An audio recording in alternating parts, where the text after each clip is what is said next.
स्वागत है आपका हमारे YouTube चैनल में।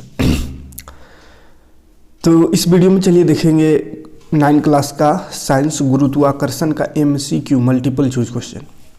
बाकी चैप्टर कंप्लीट है, जितना भी टर्म 1 में पढ़ना है सारा कंप्लीट कर दिए हैं। ये लास्ट चैप्टर बचा हुआ है गुरुत्वाकर्षण, ठीक है। मैथ का भी जितना पढ़ना था टर्म 1 के लिए 7 चैप्टर, सातों चैप्टर कंप्लीट करा दिए हैं। ना देखो तो प्ले लिस्ट में जा करके आप देख सकते हैं, ठीक है। आज ये गुरुत्वाकर्षण का देखते हैं MCQ, उसके बाद ये ख़त्म हो जाएगा। उसके बाद फिर देखेंगे तो कोई दूसरा सब्जेक्ट शुरू करेंगे, ठीक। तो चलिए शुरू करते हैं। गुरुत्वाकर्षण चैप्टर एक बार पढ़ा दिए हैं। चैप्टर वाला वीडियो देखना चाहते हो तो प्ले लिस्ट में जाइएगा। क्लास 9 साइंस न्यू बैच करके एक लिस्ट बना हुआ है प्ले लिस्ट, वहाँ पे आपको पूरा चैप्टर मिल जाएगा। यहाँ पे सिर्फ क्वेश्चन देखेंगे MCQ टाइप, है ना। तो देखिए पहला क्वेश्चन है, सार्वत्रिक गुरुत्वीय स्थिरांक G का SI मात्रक क्या है। तो G दो तरह का होता है, एक बड़ा G जिसको बोलते हैं सार्वत्रिक गुरुत्वीय स्थिरांक, और एक छोटा G होता है, इसको गुरुत्वीय त्वरण कहते हैं। तो यहाँ पे बड़ा G का पूछा है, तो बड़ा G का SI मात्रक होता है न्यूटन मीटर स्क्वायर प्रति kg square. Newton metre square प्रति kg स्क्वायर, ये तीसरा ऑप्शन सही है, याद रखिएगा, न्यूटन मीटर स्क्वायर पर kg स्क्वायर। उसके बाद दूसरा क्वेश्चन है, सार्वत्रिक नियम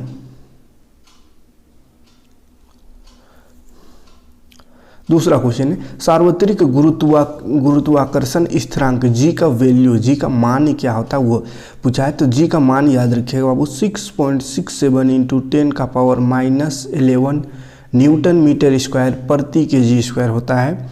6.67 इंटू 10 का पावर -11 न्यूटन मीटर स्क्वायर पर kg square. Second number option सही हो जाएगा। अगला क्वेश्चन तीसरा नंबर क्वेश्चन है, इनमें कौन सही है, इसमें कौन सही है ये बताना है। तो F = G/m/d स्क्वायर एक दिया हुआ है, एक है F = G/m/d।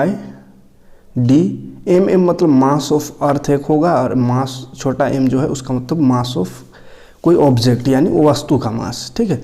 तो ऊपर ठीक है सब में, G/m जो लिखा हुआ ऊपर ठीक है, लेकिन देखिए नीचे एक में d स्क्वायर है, एक में d है, एक में d क्यूब है, तो कौन सही होगा। तो गुरुत्वाकर्षण बल, गुरुत्वाकर्षण फोर्स का फॉर्मूला जो होता है वो F = G/m/d स्क्वायर होता है, या G/m1m2/d स्क्वायर भी कहते हैं, ठीक है। क्योंकि ये मास के समानुपाती होता है, मास के गुणनफल के। किसी वस्तु का गुरुत्वाकर्षण जो होता है, गुरुत्वाकर्षण बल किसी दो वस्तु के बीच का गुरुत्वाकर्षण बल दोनों के मास के गुणनफल के समानुपाती होता है। मास के गुणनफल के क्या होते हैं, समानुपाती होता है, और डिस्टेंस के स्क्वायर के व्युत्क्रमानुपाती, डिस्टेंस यानी बीच का दूरी जो है उसके स्क्वायर के व्युत्क्रमानुपाती होता है। तो इसीलिए G/m1m2 यानी कि बड़ा m और छोटा m/d स्क्वायर जो है पहला ऑप्शन ये रहा सही ऑप्शन। अगला क्वेश्चन, पृथ्वी के गुरुत्वीय त्वरण G का SI मात्रक। देखिए अब छोटा g, पृथ्वी का गुरुत्वीय त्वरण G, तो ये G जो है ये एक्सेलरेशन है, त्वरण। तो गुरुत्वाकर्षण के कारण ये त्वरण उत्पन्न हो रहा है, इसलिए उसको गुरुत्वीय त्वरण और G से लिखते हैं। इससे पहले का चैप्टर में देखे थे त्वरण को A से लिख रहे थे, एक्सेलरेशन A से, लेकिन यहाँ पे A ना लिख करके G क्यों लिखे, क्योंकि ये गुरुत्वीय त्वरण है, गुरुत्वाकर्षण के कारण ये त्वरण उत्पन्न हो रहा है। तो A का त्वरण का SI मात्रक होता है मीटर प्रति सेकेंड स्क्वायर, तो ये भी तो एक त्वरण है, तो इसका भी SI मात्रक हो जाएगा मीटर पर सेकेंड स्क्वायर, ठीक। पांचवा क्वेश्चन है, पृथ्वी के गुरुत्वीय त्वरण G का मान क्या होगा। तो G का एक्चुअल मान 9.8 मीटर पर सेकेंड स्क्वायर होता है। पृथ्वी के गुरुत्वीय त्वरण, पृथ्वी का ये है ना 9.8 मीटर पर सेकेंड स्क्वायर, लेकिन इसको जब क्वेश्चन बनाने समय लगभग 10 मान के चलते हैं, 10 लेके बनाते हैं, ठीक। पृथ्वी के केंद्र पर G का मान, तो पृथ्वी का केंद्र जो है, पृथ्वी का केंद्र, तो इसमें G का मान जो है 0 होगा, क्योंकि पृथ्वी के सतह से केंद्र की ओर जाने से G का मान घटता है, और पृथ्वी का सतह से ऊपर अंतरिक्ष के ओर भी जाने से G का मान घटता है, ठीक है। सतह में ही G का मान सबसे ज़्यादा होता है, पृथ्वी के सतह पर। तो पृथ्वी के केंद्र में जी का मान 0 हो जाएगा। पृथ्वी के केंद्र पर 27 केजी बालक का भार होगा। 27 केजी बालक का भार कितना होगा बोला किसमें, पृथ्वी के केंद्र में। तो केंद्र में जी का मान होता है 0 और भार पूछा है, भार वेट का फॉर्मूला क्या होता है, W बराबर होता है mg, मास गुना गुरुत्वाकर्षण त्वरण mg, ये फॉर्मूला होता है वेट निकालने का, भार निकालने का mg। तो मास तो दिया हुआ 20 केजी, लेकिन पृथ्वी का केंद्र बोला है, तो पृथ्वी का केंद्र में जी का मान तो 0 होता है, तो 20 को 0 से गुना करेंगे तो 0 ही होगा, यानी कि 0 हो जाएगा, 0 पहला ऑप्शन सही है। अगला क्वेश्चन है, निम्न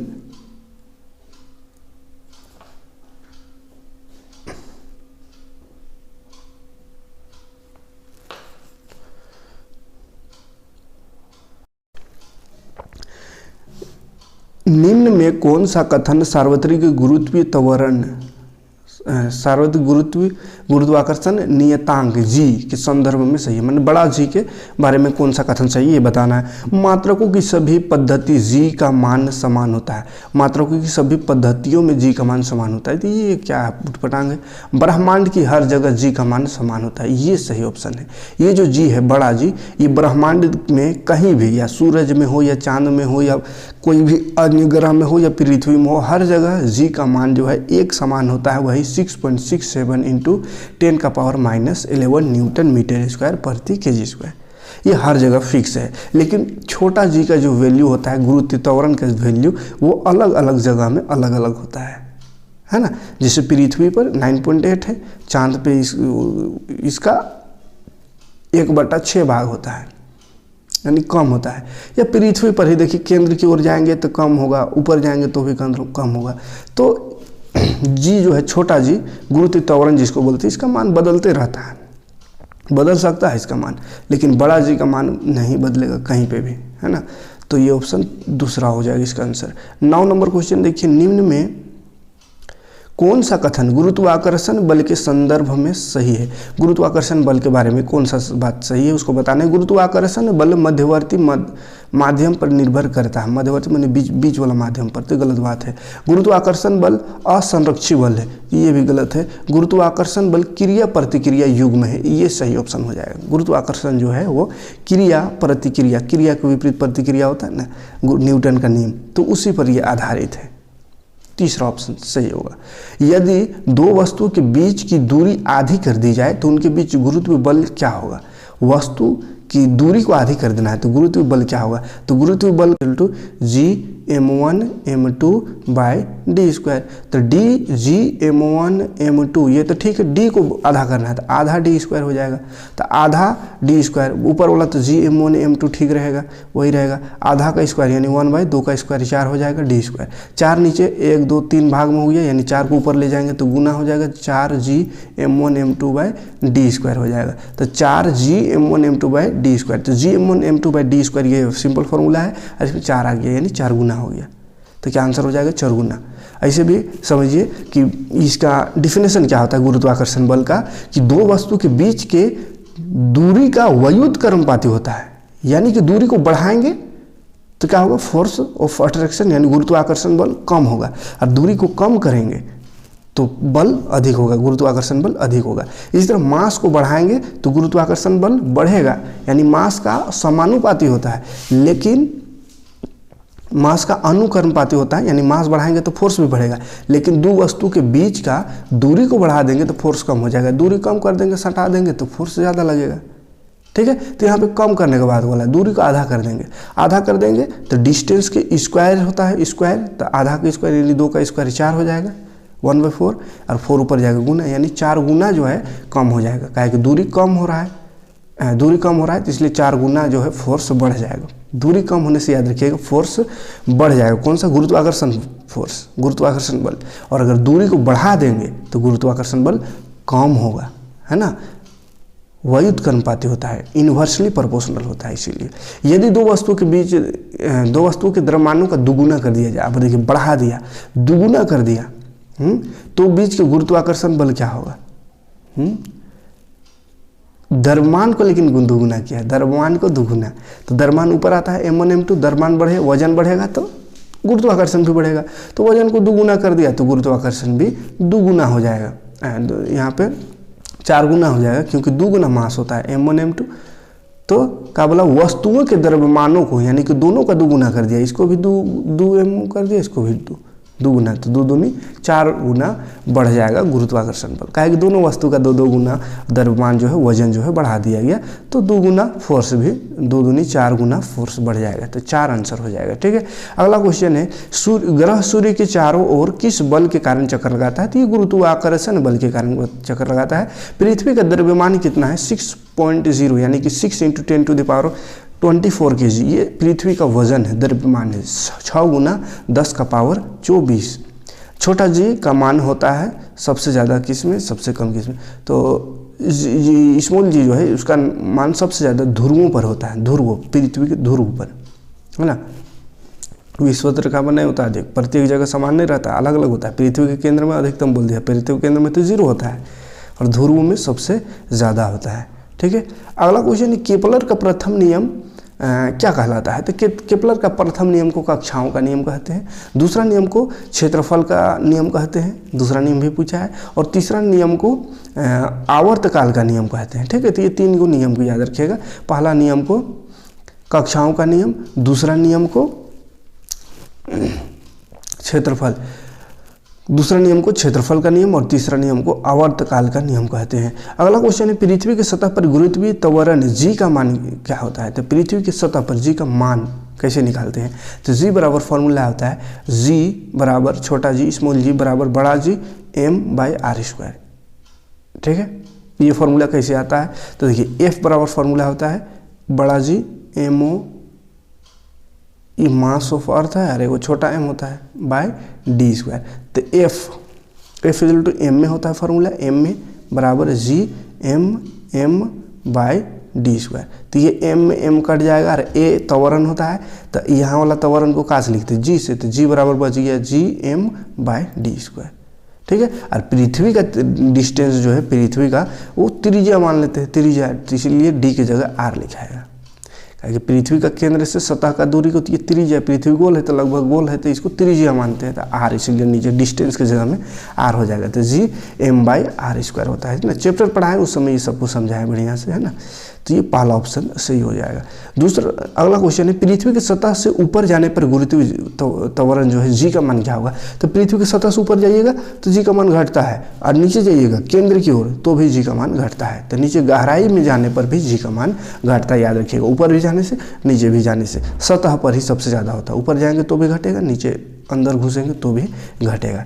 किसी वस्तु को विषुवत रेखा से ध्रुव की ओर ले जाने पर, तो ध्रुव की ओर, ध्रुव पर सबसे ज़्यादा g का वैल्यू होता है, तो विषुवत रेखा से ध्रुव की ओर ले जाएंगे तो क्या होगा? जी का मान बढ़ता है, क्योंकि ध्रुव पर सबसे ज़्यादा g का वैल्यू होता है। चंद्रमा की सतह पर किसी वस्तु का भार पृथ्वी की सतह के भार का कितना गुना होता है? तो चंद्रमा के सतह पर पृथ्वी का जो भार है उसका 1/6 गुना होता है। यानी यहाँ पे अगर 60 न्यूटन कोई है तो वहाँ पे जाएगा तो 10 न्यूटन ही उसका भार निकलेगा।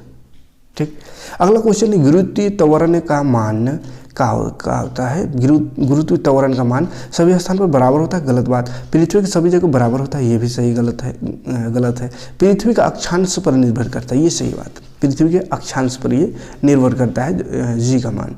हाँ, सार्वत्रिक सार्वत्रिक स्थिरांक g जो है वो क्या बोला है? वस्तु के द्रव्यमान पर निर्भर करता है? नहीं। वस्तु के द्रव्यमान या दूरी से स्वतंत्र होता है? नहीं। तो खाली द्रव्यमान पर भी निर्भर नहीं करता है ना, इस पर मापने की विधि पर ना। g का मान किन्हीं 2 वस्तु के लिए नियत रहता है। तो g का मान क्या होता है? किसी पर डिपेंड नहीं करता, ये कांस्टेंट होता है हर जगह। ये g का भार, इसका वैल्यू है g का 6.67 × 10⁻11। अब इसमें भार, वजन, द्रव्यमान जो है चाहे 2 किलो का है कि 5 किलो का वस्तु है कि करोड़ों किलो का, उससे कोई मतलब नहीं है ना, या नापने का विधि से कोई मतलब नहीं। g का मान तो फिक्स है ये। ठीक, तो ये नियत रहता है। चौथा ऑप्शन सही हो जाएगा।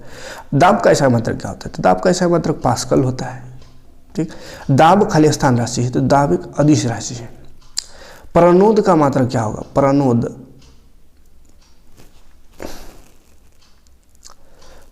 का मात्रक क्या होगा? प्रणोद का मात्रक को हो जाएगा न्यूटन।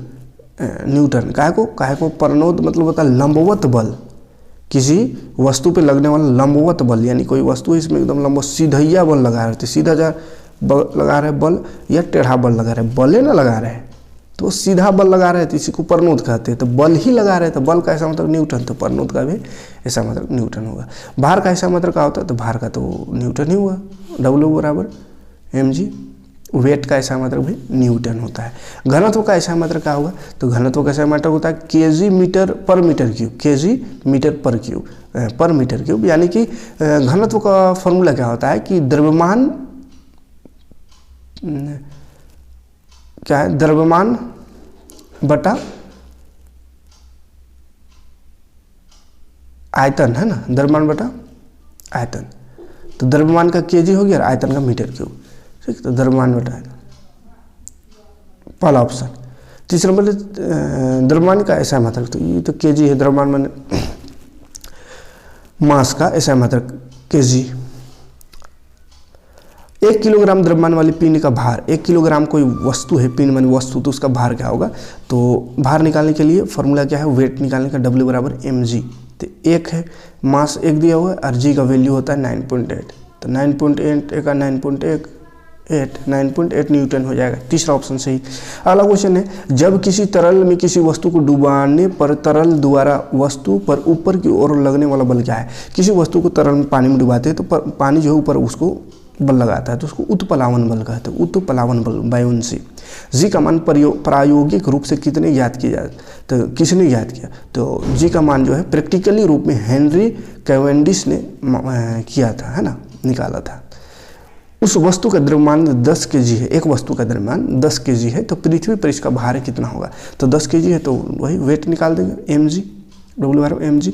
तो 10 m है 10 और g का वैल्यू होता है 9.8। तो 9.8 से 10 को गुना करेंगे तो 98 न्यूटन हो जाएगा। दूसरा ऑप्शन सही। अगला क्वेश्चन है, किसी वस्तु का भार पृथ्वी की सतह पर 60 न्यूटन है, इसका भार चंद्रमा पे क्या होगा। तो देखिए 60 न्यूटन है पृथ्वी पर, तो चंद्रमा में कहा था 1/6, तो इसको 1/6 कर देंगे तो 6 × 60, तो चांद में हो जाएगा 10 न्यूटन मात्र। अंतरिक्ष पर 60 kg द्रव्यमान वाले मनुष्य का भार क्या होगा। तो अंतरिक्ष में जी का वैल्यू जो होता है 0 होता है, 0। तो कितनों वजनदार है आदमी, उसका भार निकालेगा अंतरिक्ष में तो 0 हो जाएगा, क्योंकि जी 0 है। mg फार्मूला होता है, m कितना ज़्यादा रहा है 60 है और जी 0, तो 60 को 0 से गुना करेंगे 0 ही होगा, 0 होगा, ठीक है। इसलिए अंतरिक्ष में आदमी उड़ते रहिएगा, वहाँ पे रुकल नहीं रहेगी। जैसे चांद में भी सही से कदम नहीं रखा जा सकता, वहाँ पे उड़ियाले चलिएगा, है ना, ताकि जी का मन बहुत कम होता है, भार वहाँ कम हो जाता है। स्टील का जहाज पानी पर नहीं डूबता है, लेकिन स्टील की कांटी पानी में डूब जाती है, किसके कारण है, तो ये उत्प्लावन के कारण है। प्रति एकांक क्षेत्रफल पर लगने वाला, प्रति एकांक क्षेत्रफल पर लगने वाले बल को क्या कहते हैं, तो दाब कहते हैं। प्रति एकांक कोई निश्चित क्षेत्रफल है, उस पर जो प्रेशर लगा रहे, बल लगा रहे हैं, उसी बल को प्रेशर कहते हैं, यानी दाब कहते हैं। तो किसी वस्तु की सतह के लंबवत लगने वाला बल को क्या कहते हैं, तो प्रणोद कहते हैं इसको, ठीक है। थ्रस्ट इंग्लिश में कहते हैं प्रणोद को, थ्रस्ट। लंबवत एकदम सीधैया बल किसी में लगाएंगे तो वही प्रणोद है। अगला क्वेश्चन, 98 न्यूटन के भार के पिंड का द्रव्यमान। अब देखिए वेट दिया हुआ है न्यूटन, 98 न्यूटन वेट दिया हुआ है, वेट बराबर फॉर्मूला आता है mg। तो वेट दिया हुआ है 98, हमको मास निकालना है, g नीचे आ जाएगा तो g का वैल्यू होता है 9.8 बराबर m। देखिए पॉइंट हटेगा, ऊपर एक 0, तो 91 एक बार में कटेगा, 98 का 98 रहेगा 0, यानी मास जो हो जाएगा वो 10 kg हो जाएगा। 10 kg आया ना। किसी वस्तु का भार पृथ्वी के केंद्र पर कहा होगा, तो भार जो है 0 हो जाएगा। ये तो एक और क्वेश्चन था ही। अच्छा, जी का वैल्यू बोला था केंद्र पर कहा होगा, तो जी का वैल्यू 0, तो भार भी 0 हो जाएगा, है ना। 70 kg द्रव्यमान किसी मनुष्य पर चंद्रमा पर भार क्या होगा। 70 kg है तो चंद्रमा पर क्या भार होगा। तो देखिए केजी में दब दिया हो रहा है बाबू, यहाँ पे देखिए कंफ्यूज नहीं होइएगा, केजी पर दिया हुआ है, केजी में द्रव्यमान, है ना। अब वो चांद पे निकालना है, तो कोई डायरेक्ट किसी को 70 को ही 1/6 कर देगा, कहा कि 1/6 होता है उसमें, तो इसे काट देगा तो हो जाएगा गलत, 6 का 6, 6 जो इस तरह से गलत हो जाएगा, क्योंकि भार कम होता है, द्रव्यमान थोड़ी कम होगा। द्रव्यमान मतलब होता है द्रव्यों की मात्रा। जैसे मेरा जो द्रव्यमान है, मेरा हड्डी मांस जो है, वहाँ जाएंगे तो घट थोड़ी जाएगा, उतना ही रहेगा, बस वेट घटेगा। वेट मतलब क्या, तो पृथ्वी जो खींच के रखता है, सतह जो हमको खींच के रखा है, उतना वो खींच के नहीं रख पाएगा चांद हमको। चांद में सही से बैठ नहीं पाएंगे, खड़ा नहीं हो पाएंगे, चल नहीं पाएंगे। वो नहीं, खींच के हमको नहीं, खींच के जो रखा है उसको वेट कहते हैं। तो चांद क्या करेगा, हमको उस उतना जकड़ के नहीं रख सकता जितना पृथ्वी रखेगा, यानी वेट कम होता है, मास नहीं कम होता है। ऐसे थोड़ी कि हम जाएंगे तो वहाँ दुबला जाएंगे, या कोई जाएगा वस्तु यहाँ पे 10 kg का तो वहाँ 5 kg बचेगा, नहीं, मास उतना ही रहेगा, मास सेम रहता है, वेट कम होता है। ठीक है, तो यहाँ मास दियल है, कहा दियल है मास, तो इसको पहले वेट में बदलेंगे तब वहाँ पे काम करेंगे कि वेट, भार पूछा वेट, तो पहले वेट निकालेंगे इसका। तो 70 kg का वेट क्या हो जाएगा, वेट बराबर W बराबर होता है mg, तो m है 70 और g का वैल्यू लगभग मान के चलिए 10 मान लेते हैं, काहे पे यहाँ पे 9.8 लीजिएगा तो दिक्कत होगा गुना करने में, तो 10 लगभग मान लेंगे तो 700 हो जाएगा, 700 वेट है। अब 700 का 1/6 होगा चांद में, है ना, वेट 700 हुआ, अब 1/6 होता है तो 6 से इसको भाग दे दीजिए, 6 × 6 1 गया 10 हुआ, 6 × 6 4 गया 40 हुआ, 6 × 36.6 इस तरह से आते रहेगा। 116 लगभग आया, तो 116 यहाँ है ही नहीं ऑप्शन, 114 है, तो 114 वाला सही होगा, क्योंकि हम यहाँ पे 10 लिए हैं, वहाँ पे 9.8 लेके बनाया होगा। तो चलिए अब 9.8 ही लेके बनाते हैं, 10 बनाने से नहीं आया। तो m मास 70 है, g का वैल्यू 9.8 लेते हैं। चलिए तो 7 8 है, 56 का 6 मतलब 5, 17 63 465 66 67 68 अरे वो 0, तो पॉइंट एक अंक बाद, तो पॉइंट के बाद 0 का कोई मतलब नहीं है, तो ख़त्म हो गया पॉइंट के बाद वाला 0, तो बच गया 686, इसका 6 भाग करिए 1/6, तो 6 का 6 6 का 6 7 8 26 हुआ, 6 × 4 24, फिर 6 × 18 पॉइंट लगा के, तो ये 114 देखिए ठीक आ गया 114.3। तो 9.8 ही लेके बनाइएगा, कहीं पे कह देगा कि जी का मान 10 लीजिए तब 10 लीजिएगा, ठीक, या ज़्यादा बड़ा नंबर रहे गुना करने में दिक्कत है तो 10 ले सकते हैं। तो ये रहा, तो क्या याद रखिएगा, मास दिया है, पहले वेट में बदल के तब 6 से भाग देंगे चांद उंद में निकालने के लिए। एक गेंद को मीनार के शीर्ष से गिराया जाता है, माने मीनार को ऊपरी से ऐसा गिराया जाता है, तो वह ज़मीन पर 4 सेकंड में पहुंचता है। कैसे सेकंड लगता है ज़मीन पहुंचने में? 4 सेकंड। तो मीनार की ऊंचाई क्या होगा, क्या करना है, मीनार की ऊंचाई यहाँ बोल दिया, जी का मान लेना है 10 मीटर पर सेकंड स्क्वायर।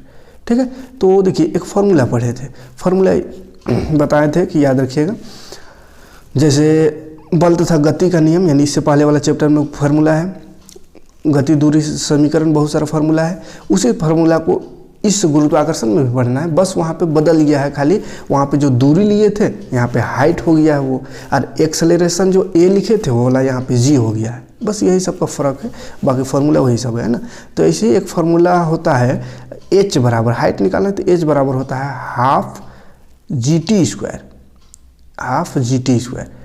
बल तथा गति का नियम में वहाँ पे हाफ AT स्क्वायर हो रहा था, लेकिन a की जगह में यहाँ पे क्या लिखेंगे, g, क्या है कि a मतलब त्वरण, g मतलब भी त्वरण, और h यहाँ पे डिस्टेंस बराबर होता था, ये s बराबर हाफ AT स्क्वायर।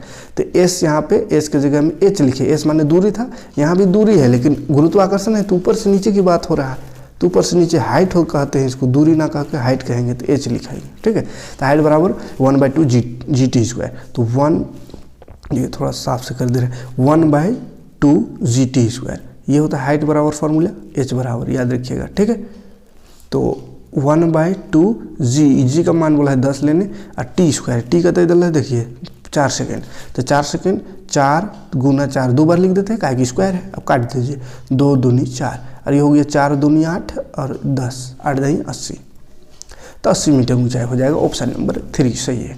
अगला क्वेश्चन 45 नंबर, 19.6 मीटर ऊंची एक मीनार की चोटी पर एक पत्थर को छोड़ा जाता है, चोटी से पत्थर को छोड़ा जाता है, तो पृथ्वी पर पहुंचने से पहले इसका अंतिम वेग v निकालना है। तो v का भी एक फार्मूला आता है, v स्क्वायर बराबर होता है 2gh, हमको v निकालना है, तो स्क्वायर उधर जाते हैं तो रूट बन जाता है, तो रूट हो गया, और 2g का वैल्यू 10 ले लेते हैं। चलिए, हाइट दिया हुआ है 19.6, इसको गुना करिए, गुना करेंगे तो 10 को 19.6 से गुना करेंगे तो 196 हो जाएगा, पॉइंट हट जाएगा, एक अंक बाद पॉइंट हट, 10 से गुना कर दिए तो पॉइंट हट जाता है, पॉइंट हट जाएगा तो बच गया 2 से गुना करना है 196 को, तो 196 को 2 से गुना करेंगे तो 2 छक 12 का 2 हाथ में 1, 2 9 18 1 19, 2 का 2 1 3, 392 आ गया, रूट अंडर 392। अब इसका रूट हटाइएगा ना वर्गमूल विधि से, इस तरह से रूट हटाने आता होगा, ये मैथ का सवाल है। आ गया 1 का 1, 1 का 1, 1 इधर जोड़ते हैं तो इधर बचिए 2, फिर 9 2 उतरेगा, फिर यहाँ 9 से होगा 9 9 2 9 9 81, 9 2 18 19 20 21 22 23 24 25 26 26, इस तरह से। फिर ये 1 बचेगा, यहाँ 3 बचेगा, तो ख़त्म हो गया, तो फिर पॉइंट लगेगा, तो 19 पॉइंट आ रहा है। तो 19 पॉइंट देखिए, तो 19.6 एगो ऑप्शन है, तो क्वेश्चन में 19.6 मीटर था, आंसर वो इसका 19.6 मीटर पर सेकेंड आएगा। ठीक है, चलिए अगला क्वेश्चन। एक कार किसी कगार से गिरकर 0.55 नहीं बाबू 0.5 सेकेंड एस होगा, तो एस को 5 लिख दिया। ठीक है, 0.5 सेकेंड में धरती पर आ गिरती है। तो बोला है धरती कगार की कितनी ऊंचाई पर है, ऊंचाई निकालना है। तो अभी ऊंचाई वाला फॉर्मूला बताया था, h बराबर ½ GT²। तो चलिए लगा देते हैं 1/2 ½ 1/2, g का वैल्यू 10 और t², t टाइम दिया हो 0.5 सेकेंड, 0.5 2 बार लिखेंगे, काहे की स्क्वायर है। ठीक, 0.5 2 बार लिखना होगा। फिर इसको काटिए तो 2 5 10, 5 आ गया। अब देखिए 1 2 3 को 5 आ गया, तो 3 को 5 को गुना करेंगे तो 5 5 25 25 125 हो जाएगा, और 1 2 अंक बाद पॉइंट है, तो ये 1.25 हो जाएगा, 1.25। ठीक, अगला क्वेश्चन, लास्ट क्वेश्चन है ये। एक वस्तु का भार पृथ्वी के पृष्ठ पर मापने पर 10 न्यूटन आता है, तो इसका भार चंद्रमा पर कितना होगा। तो ये तो सिंपल सा बात फिर से आ गया, चंद्रमा वाला 1/6 कर देंगे, 10/6 न्यूटन में, इसलिए तो 6 से भाग दीजिए इसको, 6 का 6 होगा, 4 बच जाएगा, पॉइंट होगा 40 हो जाएगा, 6 छक 36, फिर 6 छक 36, 6 छक 36 आते रहेगा, तो 1.666 आ रहा है, तो 6 को 1 बढ़ा के 7 लिख सकते हैं, 1.67, 4 ऑप्शन सही होगा। ठीक है, तो ये रहा गुरुत्वाकर्षण का 47 क्वेश्चन। उम्मीद है समझ में आया होगा। समझ में आया होगा तो लाइक और कमेंट जरूर कीजिएगा, और ज़्यादा से ज़्यादा वीडियो को शेयर कीजिए, ताकि सभी लोग अपने घर बैठे अपनी एग्जाम की तैयारी कर सके। तो मैथ और साइंस दोनों को कंप्लीट करा दिए, जितना भी टर्म 1 में पढ़ना था। ठीक है, अब आपका काम है अच्छा से पढ़िए, बार बार वीडियो देखिए, बार बार इसको रिविजन करते रहिए, है ना। और बाकी देखते हैं तो सोशल साइंस भी अब MCQ दे देंगे। ठीक है, तो चलिए मिलते हैं नेक्स्ट वीडियो में, नेक्स्ट कोई वीडियो सोशल साइंस या कुछ और लेकर के। Thanks for watching.